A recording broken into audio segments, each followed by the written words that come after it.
নমস্কার, আমার নাম রাকেশ পালুই। আজকে যে বিষয়ে আলোচনা করতে চলেছি তা হলো সাকসেস বিল্ডিং প্রোগ্রাম বা সফল ভবন যোজনা। সফল সঠিক পরামর্শ ও জ্ঞানের দ্বারা ফন্দি ফেরত করে অর্থাৎ উদ্দেশ্য বানিয়ে লাভবান হতেই হবে একটাই লক্ষ্য। সঠিক পরামর্শ ও জ্ঞানের দ্বারা যখন কোনো ফন্দি বা উদ্দেশ্য বানিয়ে আমরা সেই উদ্দেশ্য হইতে যে লাভবান হই বা যে লক্ষ্যে পৌঁছাই তাকে সফল বলা হয়। এর উদাহরণ যা কিছু মনে করতে পারে। ভবন, আমরা জীবনযাপন চালানোর জন্য সভ্যতার গঠনে একতার সঙ্গে তাল মিলিয়ে যে কোনো কাজ করি ও বসবাস করি। ভাবনা বিশ্বাস দ্বারা নির্মিত গঠনকে ভবন বলা হয়। উদাহরণ, যখন আমরা কোনো বাড়ি বানাই তখন 4টি পিলার বা স্তম্ভের প্রয়োজন হয়। সেই স্তম্ভের দ্বারাই বাড়ি বেশি মজবুত ও দীর্ঘদিন পর্যন্ত স্থায়ী হবে। এই ভাবনা মাথায় রেখে আমরা তবে বাড়ি নির্মাণ করি ও তার ভেতরে পরিবারের সদস্যদের সাথে বসবাস করি। যোজনা, যোগ্য ব্যক্তির কাছে পরামর্শ করে জানতে হয়। না জানলে যা কাজ করতে যাবেন তাতে সফলতা পাবেন না। ভারতবর্ষের প্রধান সংস্কার বা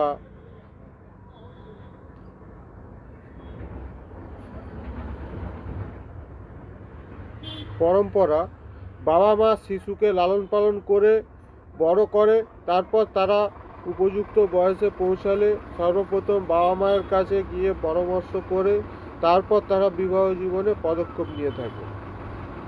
আমরা এই পদ্ধতির মাধ্যমে নিজস্ব জীবনযাপনের সভ্যতা ও সংস্কারের বীজ সংরক্ষণ করে রেখেছি। তেমনি অন্যতম বীজ বা দানা, যা একটি সময় একটি উদ্ভিদের জন্ম হয়ে তার পুনর্বাসন ঘটে, পুনরায় তাতে ভালোবাসা এসে ফুল ফুটিয়ে আবার ফল দিয়ে তারপর পুনরায় বীজ সংগ্রহ করি, যা বিজ্ঞানের আবিষ্কার করেছিল। এরপর এই ধরনের বিজ্ঞানকে বুঝতে পারা ও সেই বিজ্ঞানকে ব্যবহারযোগ্য পদ্ধতিতে রূপান্তরিত করে সম্পূর্ণ উন্নত প্রযুক্তির কৃত্রিম নির্মাণকে বলা হয় ইঞ্জিনিয়ারিং বা সাকসেস বিল্ডিং প্রোগ্রাম বা সফল ভবন যোজনা। উদাহরণ, গ্যাস, ইলেকট্রিসিটি, ওয়াটার পাম্প, বাস, ট্রেন, এয়ারপ্লেন।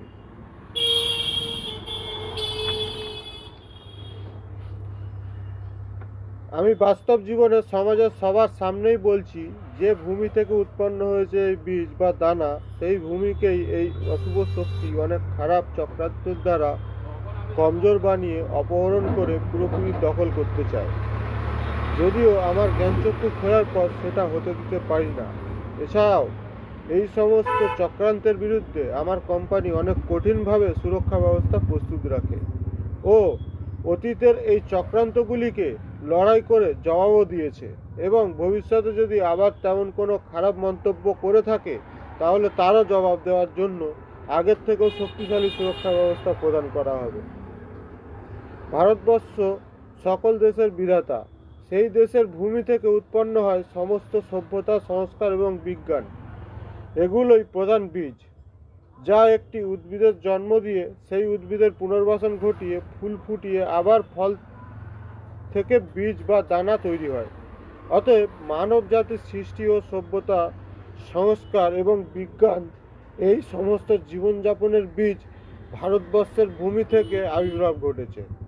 আমাদের দেশের থেকে সারা বিশ্বের মানবজাতি বিস্তারিত সমস্ত সভ্যতা, সংস্কার ও বিজ্ঞান, এর ওপর কোনো সভ্যতার মানুষ নেই যারা এমন সংস্কার ও বিজ্ঞানসম্মত পদ্ধতিতে জীবনযাপন চালাতে পারে।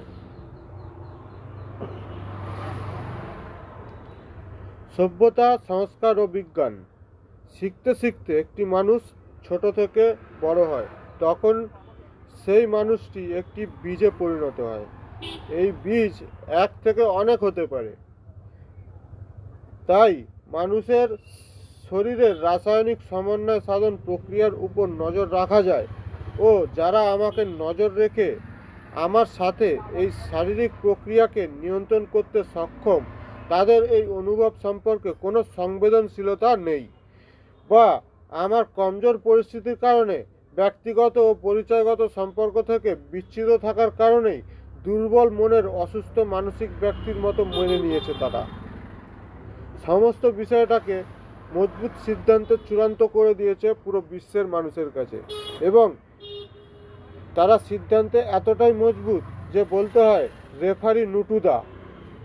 বাসে ট্রামে গাড়ির হর্ন বাজিয়ে বলে ওঠে ফাউল, ওটাই হুইসেল। আর পথে মাঠে ঘাটে বলে ওঠে হর্ন বাজিয়ে তুই অমানবিক, তুই ক্যান্সেল।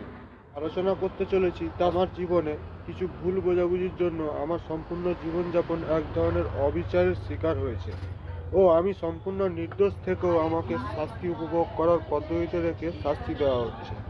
যদিও ভারতবর্ষ দেশে এখনও এরকম কোনো অনুশাসন ব্যবস্থা সংবিধানে লাগু হয়নি, এমনকি আমি আইনত এমন কোনো অপরাধ কোনোদিনও করিনি যার জন্য আমাকে এরকম শাস্তির মধ্যে নিজেকে মানিয়ে নিতে বাধ্য করবে। কেমন ধরনের মানসিক সমস্যার সৃষ্টি করছে তার সম্পূর্ণ বিবরণ। যখন কোনো ব্যক্তি চোট পায় বা আঘাত পায়, তখন আমরা চোট বা আঘাত পাওয়া ব্যক্তির ক্ষতচিহ্ন দেখতে পাই, রক্ত ঝরতে দেখি, কিন্তু সেই ব্যক্তির ক্ষতস্থানের ব্যথা বা যন্ত্রণা বোঝা যায় না বা অনুভব করা যায় না।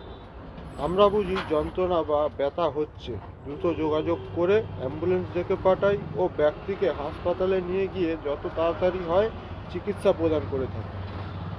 এইরকমই মনকে নিয়ন্ত্রণে রেখে বশীকরণ করছি আমাকে। 1. কি ধরনের ক্ষত? 2. সে ক্ষতস্থানের যন্ত্রণা কতটা? 3. সেই যন্ত্রণার চিকিৎসা কি? 4. রোগীকে কি চিকিৎসা করে সুস্থ করবে, না তেমনই অসুস্থ অবস্থায় তাকে থাকতে দেবে? এসব হাসপাতালে যাওয়ার পর ডাক্তারের হাতে নির্ভর করে। 1. কি ধরনের ক্ষত? প্রবলেম। আমি অনেকবার বলেছি সবাইকে যে আজ আপনারা আমাকে যে অবস্থায় দেখছেন, আর আবার আমার থেকে যে চরিত্রের আশা করছেন আপনারা দেখতে পাচ্ছেন না, তার জন্য আমার মা ও বাবা দুজনেরই পরিবারের সদস্যদের কিছু ভুলের জন্য ও আমার বড় হওয়ার সাথে সাথে এমন নিস্তব্ধ চুপচাপ স্বভাবের হওয়ার জন্য আমার বর্তমান সময়ের জীবনযাপন কঠিন করে দিয়েছে। এগুলো শুধুমাত্র অতীতের ভুল বোঝাবুঝি, যার ফল আমার চুপচাপ স্বভাবের হয়ে থাকায় আমার আবিষ্কর্তাগণ বুঝতে পারত না যে আমি কি উপযোগী হয়ে উঠছি, বা এ সমস্ত দায় দায়িত্ব ভার নেওয়ার মতো দক্ষতা অর্জন করছি কি করিনি। এইসব তারা বুঝতে পারছিল না, তাই আমার সাথেও কিছু ভুল বোঝাবুঝি এখনো হয়ে যায়। তাই আমার মা ও বাবা তাদের দুজনের পরিবাররা যদি ঠিক থাকতো, তবে আমার পুরো পরিবারের মধ্যে বাবা আমাদের সমস্ত দায়িত্ব রাখতো, তাহলে আমার আর মায়ের শরীর ব্যবহার হয়ে, মানে আমার মায়ের গর্ভ থেকে যখন আমি এই জিনিসটা পেয়েছি, এই প্রজেক্টটা পেয়েছি, সেই এসব তথ্য সংগ্রহ করার জন্য বা এই পদ্ধতিকে ব্যবহার করে এত সুন্দর একটা পদ্ধতিতে রূপান্তরিত করার জন্য যা রাজকীয়তা, সেগুলো আমার বাড়িতে এসে আমাকে প্রদান করতো। সঙ্গে সঙ্গে হয়তো আমি আমার জীবনসঙ্গী খুঁজে নিতাম দ্রুত, যে আমার মা বাবা যদি ঠিক থাকতো, আমার মা বাবার পরিবার যদি ঠিক থাকতো, তাহলে আজকের দিনে আমি সেই জায়গায় পৌঁছে যেতাম। এটা হচ্ছে যন্ত্রণা। তো এই যন্ত্রণার চিকিৎসা কি এখন? 3 নম্বর, এটা আমি একটা উন্নত প্রযুক্তির দ্বারা তৈরি হিউম্যান রোবট। ভারত দেশের জন্য ব্যবহৃত একটি গুরুত্বপূর্ণ প্রকল্প। আমাকে শুধুমাত্র আমার শরীর স্বাস্থ্য ঠিক রাখতে হবে। তবে আমি অনেক চেষ্টার পরও আমার শরীর স্বাস্থ্যকে সঠিক নিয়ন্ত্রণ ও এই চরিত্র অনুযায়ী যত্ন করতে পারছি না। প্রধানত নিজস্ব সংসার ও পরিবার নেই, সেই জন্য বিশৃঙ্খল অবস্থা। আমি পেশায় একজন ড্রাইভার। আমার কাছে আশীর্বাদপূর্ণ কর্মজীবন, তাই উপার্জন করতে রাস্তায় গাড়ি চালাতে যাই। কিন্তু হঠাৎ করে এমন বড় দায়িত্ব ভার এবং আমার সম্পূর্ণ প্রস্তুত না থাকার কারণে আমাকে সেই বশীকরণের কবলে পড়তে হয়েছিল, যেটাকে ইংরেজিতে বলা হয় হিপনোটাইজ। ছেলেরা যদি দায়িত্ববান হয় তবে নিজের সিদ্ধান্ত ছাড়া বাবা ও মায়ের সিদ্ধান্তকে মানিয়ে জীবনে লাগু করে জীবনযাপন শুরু করে সারা জীবন বাঁচতে ভালোবাসে, কিন্তু সে কখনোই কোনো অন্য অজানা ব্যক্তি দ্বারা সিদ্ধান্ত নেওয়া পছন্দ করে না। অ্যাকচুয়াল প্রসেস এটাই। আমি বাড়ি থেকে বাইরে যাই, কাজ করে টাকা উপার্জন করে ভবিষ্যতে গাড়ি বাড়ি ও পরিবারের সমস্ত দায়িত্বের ভার চিন্তা রেখে মাথায় পরিশ্রমের মধ্যে হারিয়ে গিয়ে মানুষকে কাজ করতেই হবে। সেই কাজের মাঝে যদি সেই ব্যক্তিকে কোনো দুশ্চিন্তা প্রদান করা হয় বা তার কাজের মনোযোগ হারাতে তাকে কোনো প্রকারে বিরক্ত করতে থাকে, যেমন 24/7 একদম হর্ন বাজাতেই রয়েছে ভাইরা, ঠিক আছে, বিশেষত হর্নটা বাজানোর ধরন এরকম, ঠিক ঠিক ঠিক ঠিক ঠিক ঠিক, এটা বাইকের আওয়াজ হতেই থাকবে, বাইকের হর্ন গাড়ির হর্ন এটা বাজতেই থাকবে, ঠিক আছে। তারপরে হচ্ছে কি মানে অনেক রকম আওয়াজ আছে এটা। তারপরে 2022 সালে যখন আমার কাছে এই অফারটা এসছিল তখন মেনলি এই আওয়াজটাই আমাকে পাগল করতে বাধ্য করেছে, ঠিক আছে। কেমনভাবে?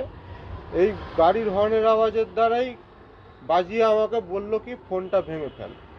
আমি ফোনটা মানে কি বলবো, পুরো হিপনোটাইজ হয়ে গিয়ে আমি ফোনটা ভেঙেছি, রোলারের তলায় দিয়েছি। কত বয়স, আমি তো কত টাকা কামিয়েছি এদিক, ঠিক আছে, একটা সামান্য ফোন তখন গা করিনি, একটা সেরকম অনুভব আমার মধ্যে চলে এসছে। কিন্তু তারপরে আমি যখন বিষয়টা ভালো করে আমি খেয়াল করলাম যে আমাকে তখনই মানে ছোট করতে শুরু করলো ওরা এই হর্নের আওয়াজের দ্বারাই, ঠিক আছে, যে তুই ফোনটা ভেঙে দিয়েছিস, তুই ফেঁসে গেছিস, এবারে তোর আর কোনো রাস্তা নেই। তো অবশ্যই তখন আমার ঘর বাড়ির এই তো অবস্থা। তারপরে আমার মা তো ধার দেনা করেছিল কিছু, সেগুলো মেটাতে মেটাতে আমাকেও কিছু টাকা দিতে হয়েছে। আমার কাছে কোনো টাকা পয়সা ছিল না, কাজ বাজ ছেড়ে বসেছিলাম। এবং তাহলে যে কাজ করছি তাতে ভুল তো হবেই, এত যদি আমাকে ডিস্টার্ব করতে থাকে, আমাকে দিয়ে ফোন ভাঙিয়ে দিল, ঠিক আছে। এসব ঘটনাগুলি আমার সাথে তখন আরও তেমনভাবেই ঘটানো হয় যখন আমি অসুবিধাগুলির সাথে লড়াই করতে পারবো না, দুর্বলতার সুযোগ নিয়ে শারীরিক ও মানসিকভাবে একদম। তো আমি একজন পেশায় স্মার্ট ড্রাইভার, ঠিক আছে, স্মার্ট ট্যাক্সি ড্রাইভার। মোবাইলের মাধ্যমে সমস্ত কাজ, একটি ট্রিপ কমপ্লিট করতে পিক আপ অ্যান্ড ড্রপ পর্যন্ত আমাকে মোবাইলের মধ্যে যে কেরামতি করতে হয় ও তারপর প্যাসেঞ্জার রিসিভ করে ওনাকে ড্রপ করা পর্যন্ত সময়টা, যে রাস্তায় যত দরকারি প্রয়োজনীয় জিনিসগুলো আমাকে অনুসরণ করাতে থাকবে, ঠিক আছে, যে কোনোভাবে, অর্থাৎ যে কোনোভাবে, এমনকি হর্ন বাজাতে থাকবে ওই আওয়াজের মাধ্যমে, ঠিক আছে। তো বিভিন্ন ধরনের ব্যক্তিদের দ্বারা আমার পথ আটকানোর চেষ্টা করবে, ঠিক আছে, হর্ন বাজিয়ে গাড়ি সুরে বিরক্ত করতে থাকবে এবং ঝগড়া ঝামেলা করার ইঙ্গিত দিতে থাকবে মনে মনে। হিপনোটাইজ প্রসেস এটা পুরো। আমি এখন শুধুমাত্র আমার জীবন সঙ্গীর দরকার বা প্রয়োজন আছে, সেটা আমি এই গাড়ির হর্ন বাজিয়ে আমাকে নানানভাবে বিরক্ত করছে এই পদ্ধতিতে, তাই আমি এটা বেশি করে ভাবতে হয়তো বাধ্য করছে কখনো কখনো, কিন্তু এই রাস্তায় সেটা আরো বেশি করে হেল্প হচ্ছে। তো আমার যখন অভাব আছে তখন আমাকে ভাবনা চিন্তা থাকবে আমার, কিন্তু ভাই যখন রাস্তায় কাজ করছি তখন আমাকে এত মনে করানোর তো কোনো দরকার নেই। তো এইটাই হচ্ছে বিষয় যে আমি একজন ওই গাড়ির হর্নের আওয়াজের দ্বারাই অত্যাচার করে বিরক্ত করে রাগ এবং আমাকে এমন অসুস্থ বানাতে পারছে। আমি এখন এই পৃথিবীতে প্রায় একা। আর এই রাগ বা এই যে অসুস্থতা, এর চিকিৎসা একটাই। আমি যখন এত বছর পর্যন্ত পৃথিবীতে বসবাস করে নিয়েছি, ঠিক আছে, আর আমি প্রথম থেকে এখন পর্যন্ত আমি যা যা বলে এসেছি আমার মুখ থেকে বেরোনো কথা, সেগুলো আমার সব রিলেটেডই বলে এসেছি। আমি একটাও ফালতু কথা বলতে মানে পছন্দ করি না কোনোদিন। স্থান কাল পাত্র বুঝে আমি আমার জায়গা মতন বজায় রেখে সব কিছু, তবে গিয়ে আমি নিজেকে চালাই, ঠিক আছে, নয়তো আমি এক পাও বাড়াই না। এটাই হচ্ছে আমার সব থেকে বড় নীতি, যেগুলো মানুষ বলতে চায় না। আমি বলছি কেন, আমার ক্ষমতা আছে ভাই, তো বলে সবার সামনে গিয়ে দাঁড়ানো, আমার থেকে ছিনিয়ে নিতে পারবে না কেউ। এটাই হচ্ছে আমার সব থেকে বড় খুব। তো যদিও রাকেশ পালিত সংসার করেনি, তাই সে বেঁচে গিয়েছে এক প্রকার। তা হচ্ছে আমাদের স্বামী স্ত্রীর মধ্যে প্রচুর ঝগড়া, অশান্তি, অবিশ্বাসের সৃষ্টি করে আমাকে সংসার থেকে হয়তো ধাক্কা দিয়ে বের করে দিত। আমাকে পাগল করার সিদ্ধান্তে যদি আমার স্ত্রী থাকতো, তাহলে আমি আমার বিয়ে বিষয়ে যে চলতে থাকা চক্রান্তগুলি কিছুই বুঝতে পারতাম না, যা এখনও প্রতিদিন আমি তাদের সঙ্গে মোকাবিলা করে বেড়াই। এছাড়াও আমার সাথে শারীরিক ও মানসিকভাবে অত্যাচার করার পদ্ধতি ও তার থেকে বেঁচে থেকে নিজের জীবনযাপন সুন্দর করে সাজানো গোছানোর কোনো সুযোগ দিত না। বা যদি রাকেশ সংসারী হতো, তাহলে তার পরিচয় ও এই যন্ত্রটির ব্যবহার পদ্ধতি কোনো মতেই তার নিজের স্ত্রীকে বুঝতেই দিত না। অতএব দুজনেই বোকা হয়ে রাস্তায় বসতে হতো। অর্থাৎ বিবাহিত জীবনে যদি থাকতাম, তাহলে আমার এখনের থেকেও খারাপ অবস্থা হতো, প্রায় অনাহারে মারা যেতাম।